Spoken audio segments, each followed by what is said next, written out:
यहोशू अध्याय 11। कनान के उत्तरीय भाग का जीता जाना। यह सुनकर हासोर के राजा याबीन ने मादोन के राजा योबाब और शिमरोन और आशाप के राजाओं को और जो राजा उत्तर की ओर पहाड़ी देश में और किन्नेरेत के दक्षिण के अराबा में और नीचे के देश में और पश्चिम की ओर दोर के ऊंचे देश में रहते थे, उनको और पूरब पश्चिम दोनों ओर के रहने वाले कनानियों और एमोरियों, हित्तियों, परिज्जियों और पहाड़ी यबूसियों और मिस्पा देश में हेर्मोन पहाड़ के नीचे रहने वाले हिब्बियों को बुलवा भेजा। और वे अपनी अपनी सेना समेत, जो समुद्र के किनारे रेत कणों के समान बहुत थी, मिलकर निकल आए, और उनके साथ बहुत से घोड़े और रथ भी थे।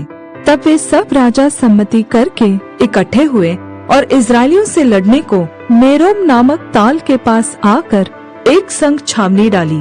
तब यहोवा ने यहोशू से कहा, उनसे मत डर, क्योंकि कल इसी समय मैं उन सभी को इस्राएलियों के वश में करके मरवा डालूंगा।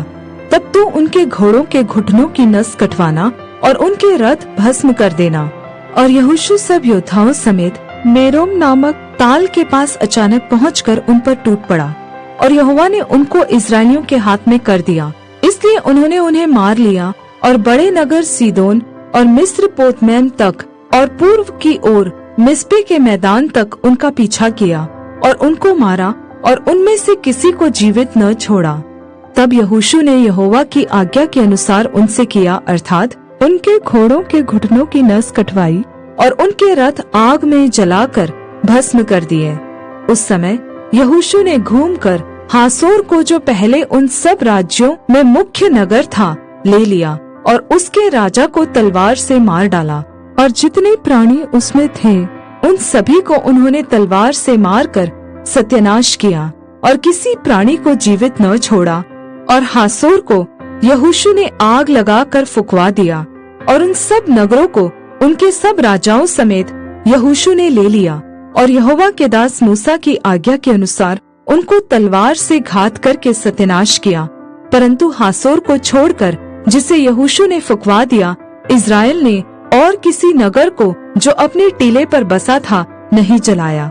और इन नगरों के पशु और इनकी सारी लूट को इस्राएलियों ने अपना कर लिया, परंतु मनुष्यों को उन्होंने तलवार से मार डाला, यहाँ तक उनका सत्यानाश कर डाला कि एक भी प्राणी को जीवित नहीं छोड़ा गया। जो आज्ञा यहोवा ने अपने दास मूसा को दी थी, उसी के अनुसार मूसा ने यहोशू को आज्ञा दी थी, और ठीक वैसा ही यहोशू ने किया भी। जो आज्ञा यहोवा ने मूसा को दी थी, उनमें से यहोशू ने कोई भी पूरी किए बिना न छोड़ी। समस्त कनान का राजाओं समेत जीता जाना। तब यहोशू ने उस सारे देश को, अर्थात पहाड़ी देश और सारे दक्षिणी देश और कुल गोशेन देश और नीचे के देश, अराबा और इस्राएल के पहाड़ी देश और उसके नीचे वाले देश को, हालाक नाम पहाड़ से ले जो सेईर की चढ़ाई पर है, बालगाद तक, जो लबानोन के मैदान में हेर्मोन पर्वत के नीचे है, जितने देश हैं उन सब को जीत लिया, और उन देशों के सारे राजाओं को पकड़कर मार डाला। उन सब राजाओं से युद्ध करते करते यहोशू को बहुत दिन लग गए। गिबोन के निवासी हिब्बियों को छोड़ और किसी नगर के लोगों ने इस्राएलियों से मेल न किया, और सब नगरों को उन्होंने लड़ कर जीत लिया, क्योंकि यहोवा की जो मनसा थी कि अपनी उस आज्ञा के अनुसार जो उसने मूसा को दी थी, उन पर कुछ भी दया न करे, वरन सत्यानाश कर डाले। इस कारण उसने उनके मन ऐसे कठोर कर दिए कि उन्होंने इस्राएलियों का सामना करके उनसे युद्ध किया। उस समय यहोशू ने पहाड़ी देश में आकर हेब्रोन, दबीर, अनाब, वरन यहूदा और इस्राएल दोनों के सारे पहाड़ी देश में रहने वाले अनाकियों को नाश किया। यहोशू ने नगरों समेत उनका सत्यानाश कर डाला। इस्राएलियों के देश में कोई अनाकी न रह गया, केवल गाजा, गत और अश्दोद में कोई रह गए।